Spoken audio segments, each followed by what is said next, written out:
तो अलविदा कहते हुए भारतीय जनता पार्टी को, अपनी नाराजगी जताते हुए जो है वो तमाम ये लोग, तमाम नेता, तमाम पूर्व मंत्री जो हैं वो अपने पदों से इस्तीफा देते हुए नजर आ रहे हैं। और लेकिन एक और खास बात, एक बड़ी खबर ये भी है कि कर्णदेव को मनाने के लिए जो है वो उनके गांव सीएम नायब सिंह सैनी जो है वो पहुंचे हैं। पूर्व राज्य मंत्री कंबोज के गांव मंधार पहुंचे हैं सीएम नायब सिंह सैनी। स्थानीय निकाय मंत्री भी उनके साथ मौजूद। ये तस्वीरें आप देख रहे हैं, कर्णदेव कंबोज को जो है मनाने पहुंचे हैं। कर्णदेव कंबोज जो है वो पूर्व राज्य मंत्री रहे हैं और मंधार गांव सीधे जो है वो सीएम उनके पास पहुंचे। लगातार झड़ी लग गई है जब से लिस्ट आई है। 67 उम्मीदवारों के नाम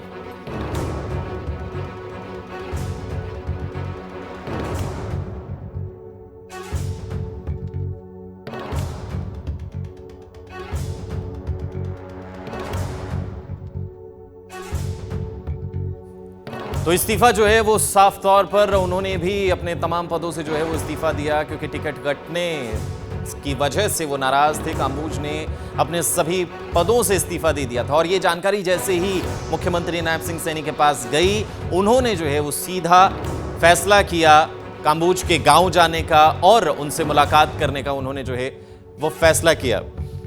उन्होंने फैसला किया कि उनके गांव जाया जाए। उनके गांव वो पहुंचे। सुधा भी जो है वो उनके साथ तस्वीरों में इस वक्त आप देख सकते हैं बैठे हुए हैं और कोशिश है कि मनाया जाए। मनाने का सिलसिला जो है वो लगातार जारी है।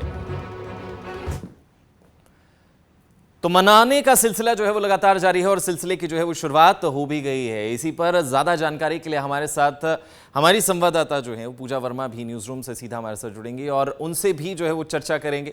पूजा, सवाल यही है कि एक तरफ जहां जैसे ही लिस्ट आई साइड इफेक्ट दिखने शुरू हो गए, एक के बाद एक झड़ी लग गई इस्तीफों की, वहीं अब जो है वो कंबोज के पास उन्हें मनाने के लिए खुद नायब सिंह सैनी को पहुंचना पड़ा है। ये कितनी बड़ी बात है और बीजेपी के लिए ये जो झड़ी लगी है ये कितनी बड़ी मुसीबत है जो रेजिग्नेशन की लगी है, रिजाइन दिए जा रहे हैं जो। बिल्कुल, देखिए गौतम, हमने देखा कि 20 ऐसे बड़े चेहरे बीजेपी से लगातार लिस्ट आने के बाद रिज़ाइन देते जा रहे थे। जैसे लिस्ट सामने आई तो लगातार रिज़ाइन भी हो गए। हालांकि मुख्यमंत्री नायब सैनी ने आज जब मीडिया से संबोधित किया, वो मीडिया से जब बातचीत कर रहे थे, उन्होंने कहा था कि जो नाराज़गी है दूर की जाएगी, समझाएंगे। और उसी समझाने के तहत कर्णदेव कंबोज पूर्व मंत्री से मुलाकात की गई। मुख्यमंत्री खुद उनसे मिलने के लिए पहुंचे। हालांकि इस दौरान सुधा भी वहाँ पर मौजूद रहे, जिस तरीके से आपने भी बताया, क्योंकि कर्णदेव कंबोज की ओर से ये प्रेस कॉन्फ्रेंस कर और अपने समर्थकों के बीच में जाकर कहा गया कि जिन लोगों ने 5 साल उत्पात मचाया, पार्टी के खिलाफ बयानबाजी करी और पार्टी से उनकी विचारधारा मिलती भी नहीं है, ऐसे लोगों को बीजेपी ने टिकट दी, विचारधारा के साथ जोड़ा और कहीं ना कहीं विश्वासघात हुआ है समर्थकों के साथ भी और इसके साथ ही उन लोगों के साथ भी जो पूरी ईमानदारी के साथ पार्टी के साथ जुड़े रहे, ना सिर्फ संगठन में बल्कि पार्टी के और भी जो चीज़ें हैं उनको आगे लोगों के बीच में ले जाते रहे। चाहे विरोध हुआ या कुछ भी हालात रहे, वो पार्टी के साथ खड़े रहे। लेकिन जब पार्टी ने टिकट दी तो इन सभी चीज़ों को दरकिनार किया गया है। तो कहीं ना कहीं उस नाराज़गी को दूर करने के लिए मुख्यमंत्री नायब सैनी ने एक पहल कदमी जो है वो की है, जहाँ पे कर्णदेव कंबोज से मिले हैं। हो सकता है कल वो और बड़े चेहरों से जाकर भी मुलाकात करें, क्योंकि कविता जैन, हमने देखा आज किस तरीके से वो रोती हुई भी नजर आई जब टिकट बंटवारे की बात हुई, क्योंकि उनका ये कहना था कि 5 सालों से मेहनत कर रही है। लगातार 50 वर्षों से उनका परिवार जो है बीजेपी के साथ जो है जुड़ा हुआ है। और आज जब पार्टी में उम्मीदवारी की बात आई तो निखिल मदान को टिकट दी गई है सोनीपत से, जो कि कांग्रेस में थे और उसके बाद उन्हें ज्वाइन करवाया गया बीजेपी में और आज उन्हें टिकट दी गई है। तो कहीं ना कहीं दर्द उनका भी छलका है। आज वो भी अपने समर्थकों के साथ दिखी। इसके अलावा लक्ष्मण नापा की अगर हम बात करें तो उन्होंने कांग्रेस में शामिल हो गए। हालांकि संकेत उन्होंने कल ही दे दिए थे जब लिस्ट में उनका नाम नहीं रहा, तो भूपेंद्र सिंह हुड्डा की मौजूदगी में उन्होंने कांग्रेस ज्वाइन की है।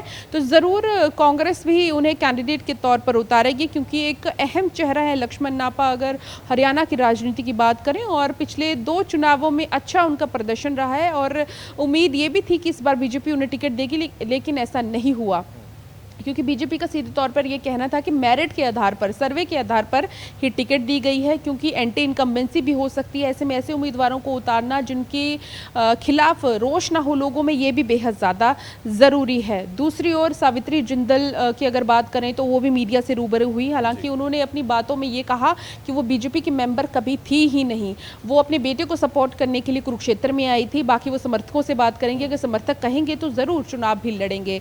इसके अलावा रंजीत चौटाला के बगावती तेवर हमने आज सुबह से देखे अपने समर्थकों की। उन्होंने कल ही बैठक बुला ली थी, आज मिले भी, और उन्होंने कहा कि चाहे मुझे कोई पार्टी टिकट दे या ना दे, मैं निर्दलीय चुनाव लड़ूंगा। वहीं आदित्य चौटाला, जिन्हें उम्मीद की थी कि डबवाली से पार्टी की ओर से प्रत्याशी बनाया जाएगा, लेकिन उन्हें प्रत्याशी नहीं बनाया गया, जिसके बाद उन्होंने भी इस्तीफा दिया और कहीं ना कहीं नाराज रहे वो भी बीजेपी की पहली लिस्ट से। तो बहुत सारे ऐसे नाम हैं जिसमें अगर विशंबर वाल्मीकि की बात करें, हाल फिलहाल में जब नायब सैनी मुख्यमंत्री बने तो उन्हें राज्य मंत्री बनाया गया, तो कहीं ना कहीं उन्हें उम्मीद थी कि वाल्मीकि कम्युनिटी को एक बड़ा बढ़ावा देने के लिए जब उन्हें ज्वाइन करवाया गया तो हो सकता है इस बार भी टिकट देंगे, लेकिन उन्हें टिकट नहीं मिली। आज वो भी रोते हुए नजर आए, उनकी तस्वीरें भी रोते हुई काफ़ी वायरल हुई और अपने समर्थकों के साथ वो मिले आज। और कल एक तकरीबन 1000 लोग जो हैं वो करनाल में इकट्ठे होंगे, एससी समाज के लोग, और बीजेपी के खिलाफ जो है प्रदर्शन भी करेंगे। आज बीजेपी के खिलाफ बहुत जगह पे टिकट ना देने को लेकर प्रदर्शन हुआ, पुतला भी फूका गया, यानी कि तमाम चीज़ें जो है वो हो रही है। लेकिन इस बीच बीजेपी को भी स्ट्रैटेजी बनानी है कि आखिर इस सेंधमारी को, इस बगावत को किस तरीके से कम करना है, ताकि आने वाले चुनावों में बीजेपी को इस चीज़ का खामियाजा ना भुगतना पड़े। क्योंकि कांग्रेस अभी तक अपनी लिस्ट जारी नहीं कर पाई है, तो ऐसे में अभी कांग्रेस भी ज़्यादा आक्रामक नहीं हो रही है, ना ही कोई और पॉलिटिकल पार्टी होती हुई नज़र आ रही है। क्योंकि जब तक कांग्रेस की अगर बात करें तो लिस्टों का मंथन चल रहा है, गठबंधन पर मंथन चल रहा है आम आदमी पार्टी के साथ, और इसके अलावा लगभग 2500 से ज़्यादा आवेदकों की लिस्ट, उसमें से फाइनल करना, या क्योंकि गुटबाजी तो कांग्रेस में नज़र आती है, चाहे शैलजा ग्रुप की गुटबाजी हो या हुड्डा ग्रुप की गुटबाजी हो, तो दोनों में इस गुटबाजी में आखिर किसकी जीत होगी, किस किस के कैंडिडेट्स पे मोहर लगेगी, ये भी बेहद ज़्यादा ज़रूरी है। तो हाईकमान पूरा उस पर लगा हुआ है। तो कहीं ना कहीं अगर पूरी डेवलपमेंट्स की बात करें गौतम, तो जहां एक और प्रत्याशियों पर भी सवाल उठाए जा रहे हैं, वहीं जिन लोगों को टिकट नहीं मिली वो भी बगावती सुर दिखा रहे हैं। दूसरे जो विपक्ष है वो अभी भी टिकटों में उलझे हैं कि आखिर किससे टिकट देनी है, क्योंकि नॉमिनेशन आज था, तो पहले दिन का नॉमिनेशन में अगर बड़े चेहरों की बात करें तो दुष्यंत चौटाला की ओर से उचाना से नॉमिनेशन भरा गया है। और दूसरी ओर कैंडिडेट्स के चयन को लेकर भी एक सवाल खड़ा होएगा। जिस तरीके से हमने बता दें कि रादौर से जब जो टिकट दी गई है सुनील सांगवान को, उस पर भी सवाल उठ रहा है, क्योंकि अगर इनके बैकग्राउंड की बात करें तो वीआरएस लेकर जो है ये जेल सुप्रिटेंडेंट थे, तो वीआरएस ली इन्होंने, और ये वही है जिन्होंने 6 बार गुरमीत राम रहीम को, यानी कि डेरा मुखी को उन्होंने पैरोल दी। तो इस पर भी सवाल उठ रहा है, और वहाँ से टिकट काटी गई है खिलाड़ी बबीता फोगाट की। तो कहीं ना कहीं बहुत सारी नाराज़गियाँ भी देखो होने वाली हैं। तो ऐसे में भाजपा इससे कैसे टैकल करती है, या फिर और लोगों को कुछ बड़ी जिम्मेदारी पार्टी में देती है या नहीं, ये भी देखने वाली बात होगी।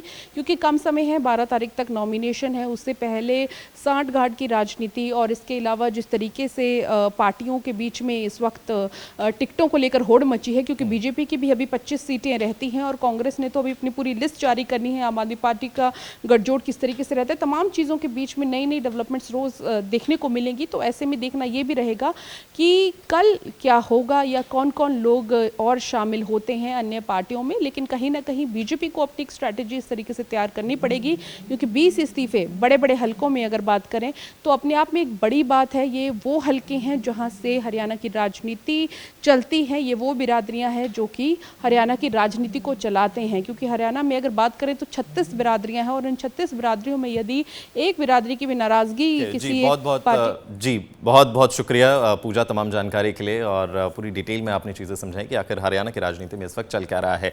तो सांगवान की अगर हम बात करें तो अभी जो है वो पूर्व जेलर रहे हैं, और ख़ास मुद्दा ये रहा है कि वो उस जेल के, उस सुनारिया जेल के जेलर रहे हैं जिसमें राम रहीम कई सालों से बंद है, और 6 बार उनके द्वारा जो है वो उन्हें कहा जाए कि फरलो पैरोल जो है वो दी गई है। आपको बताएं कि सुप्रिटेंडेंट के अधिकार क्षेत्र में ये आता है कि वो किसे जो है किसकी एप्लीकेशन को अप्रूव करना चाहता है, मजिस्ट्रेट के पास उस फैसले को भेजना चाहता है, किसे फरलो देनी है, किसे पैरोल देनी है, ये जो है वो सुपरिटेंडेंट के हाथ में ये फैसला होता है। और सांगवान के ही कार्यकाल में 5 साल लगभग जो है वो सांगवान सुनारिया जेल के जो है वो जेलर रहे हैं। उस दौरान 6 बार गुरमीत राम रहीम को जो है वो दी गई। अब चलिए आपको ये भी बताते हैं कि आखिर सांगवान है कौन,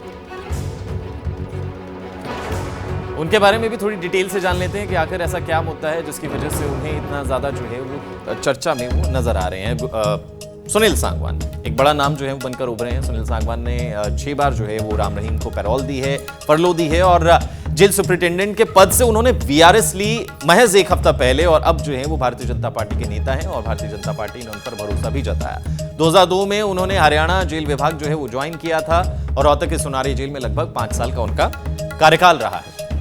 इन तमाम चीजों को देखते हुए भारतीय जनता पार्टी द्वारा जो है वो उन पर भरोसा जताया गया है। अब देखना ये होगा कि उस भरोसे पर कितने खरे उतरते हैं सांगवान।